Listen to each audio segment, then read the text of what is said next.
भी पूरा फर्जीवाड़ा हो रहा है। तो हम यही आग्रह कर रहे हैं सरकार से कि डॉक्यूमेंट्स वेरिफिकेशन अच्छे से किया जाए और घर से बाहर के लोग कैसे फॉर्म भर दिए और कैसे उनको ज्वाइनिंग लेटर मिल रहा है। जो भी बीपीएससी के वेबसाइट पे अपलोड है उसको सही कैसे आप मान रहे हैं, उसका तो वेरिफिकेशन होना चाहिए ना।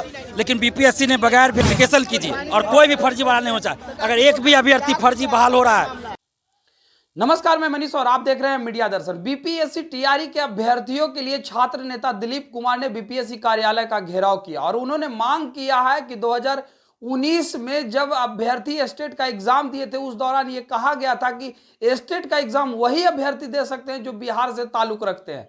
तो इस बार जब स्टेट के अभ्यर्थी, बाहर वाले अभ्यर्थी अगर स्टेट का फॉर्म भरे थे और उनका रिजल्ट हुआ तो फिर कैसे उन्हें बीपीएससी टीआरई के तहत 11th 12th और 9th 10th में उन्हें जॉब मिल रही है? उनका डॉक्यूमेंट सही तरीके से वेरिफिकेशन क्यों नहीं किया जा रहा है? साथ ही साथ उन्होंने दिव्यांगों को लेकर के भी कहा है कि दिव्यांग कोटे का भी रिजल्ट जो है जारी किया जाए, क्योंकि लगातार दिव्यांग छात्र जो है प्रदर्शन कर रहे हैं और मांग कर रहे हैं कि हमारी रिजल्ट कब तक जारी की जाएगी।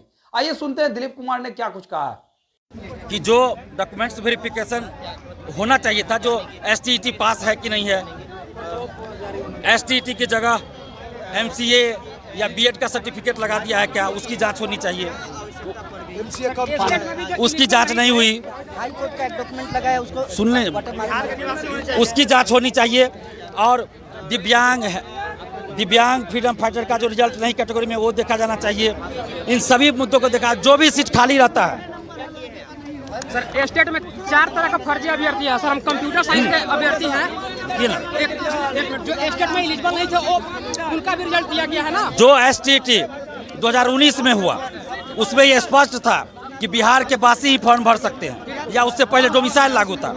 तो अभी जो है एसटीईटी वाले ये बिहार से बाहर के लोग कैसे फॉर्म भर दिए और कैसे उनको ज्वाइनिंग लेटर मिल रहा है, पूरा होना चाहिए था। कैसे उनको ज्वाइनिंग लेटर मिल रहा है बिहार से बाहर वाले को। तो ये तो पूरा फर्जीवाड़ा हो रहा है। तो हम यही आग्रह कर रहे हैं सरकार से कि डॉक्यूमेंट्स वेरिफिकेशन अच्छे से किया जाए और जो भी बीपीएससी के वेबसाइट पे अपलोड है उसको सही कैसे आप मान रहे हैं, उसका तो वेरिफिकेशन होना चाहिए ना। लेकिन बीपीएससी ने बगैर वेरीफाई किए वाटर मार्क दे दिया और अभी जहाँ भी काउंसलिंग हो रहा है वहाँ सिर्फ यही देखा जा रहा है कि वाटर मार्क वाला है या नहीं, वाटर मार्क वाला आपके पास उसी नंबर का है कि नहीं है। तो ये तो वेरिफिकेशन नहीं हुआ ना। इसलिए हम मांग करें कि वेरिफिकेशन कीजिए,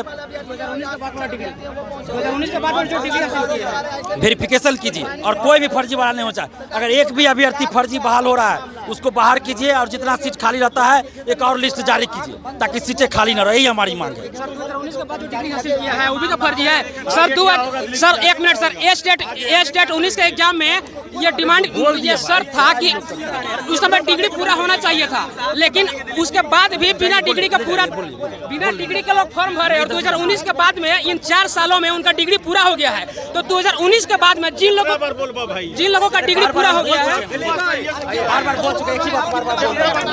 तो आपने सुना, बीपीएससी अभ्यर्थियों के लिए दिलीप कुमार ने सीधे तौर पे ये कहा है कि आयोग को ये चाहिए कि 2019 में जब ये आदेश जारी किया गया था कि स्टेट वही एग्जाम दे सकते हैं जो बिहार के वासी हो, तो जब बाहर के अभ्यर्थियों ने स्टेट का एग्जाम दिया था तो फिर उन्हें बीपीएससी टीआरई के तहत क्यों नियुक्त किया जा रहा है? क्योंकि वो तो बाहर यानी दूसरे राज्य से ताल्लुक रखते हैं। तो फिर इस तरीके से आयोग जो है गड़बड़ी क्यों कर रही है? क्यों उनका डॉक्यूमेंट वेरिफिकेशन नहीं किया जा रहा है? साथ ही साथ उनका कहना है कि जो भी सीट खाली है और जो फर्जी तरीके से शामिल हो रहे हैं उनको बर्खास्त किया जाए और फिर से सेकेंड मेरिट लिस्ट जो है जारी की जाए। इस तरह के तमाम अपडेट के लिए देखते रहे मीडिया दर्शन। धन्यवाद।